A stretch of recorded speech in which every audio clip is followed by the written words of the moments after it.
I come from a Methodist background. My mother used to bring us all to church. My father was a government servant and we travel all around Malaysia, staying in a place for just 3, 4 years and never really attached to a church. After I got married, I came to Ipoh. 2 years ago, I was diagnosed with lung cancer, stage 4. I started asking my friends to pray, but we were very alone. I had no support and relatives was not very close either. Literally doing everything on my own. 1 year after treatment, my lung cancer came back on my same lung. I went for a op and praise God that the op went smoothly. A repeat PET scan shows that there were no more lesions elsewhere. Early this year in February, one of my tumor markers went up, so I had to do an MRI brain. There were 2 lesions in my brain. During the pandemic, I was attending DUMC online. One of those DUMC service, my husband told me to just press the request prayer button. I didn't do it immediately. It was after several worship service that I gained the courage to actually press the button, and I got connected to so many people and I got so much support.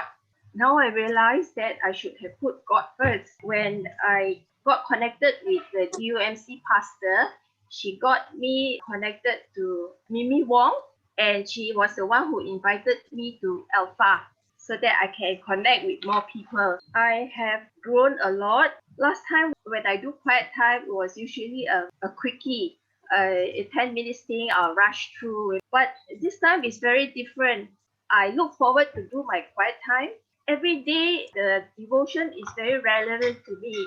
Not like last time, it's not applicable to my life, but every day now it's so relevant to me, as if God is speaking to me every day. From a 10 minutes quiet time now is prolonged to an hour and a half.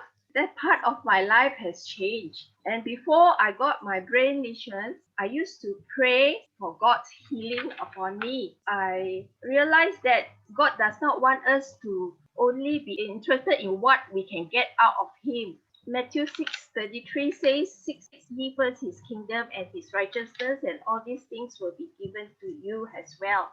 My main aim is to be a good disciple, and I want to grow in Him, and I started studying God's Word more intensely, reading Bible commentaries, which I've never done before. I find these daily devotions are all very refreshing. I'm now getting to know God more intimately and more personally. Through Alpha, I have learned a great deal. I'm glad that Mimi pushed me to join Alpha too. It has not been easy because, as you know, when I go through chemo, I will feel sickly, very unwell. It's not easy not feeling anxious, worry, fear for the future.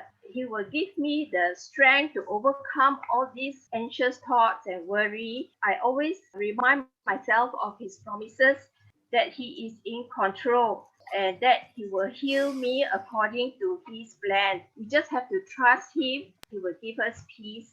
Now I pray that not my will, but God's will be done. Because I don't ask for exact healing on me, I just commit my life to Him, and it's His will to heal me. I have a lot of peace now inside me. What's God's calling for me? He showed me one verse, 2 Corinthians 1 verse 4, God who comforts us in all our troubles so that we can comfort those in any trouble with the comfort we ourselves receive from God. So I feel that it's my calling to share and to comfort others. When a storm comes, there's always a rainbow to follow. I wanted to share a quote from Corrie ten Boom. When a train goes through a tunnel and it gets dark, you don't throw away the ticket and jump off. You sit still and trust the engineer. God is our engineer.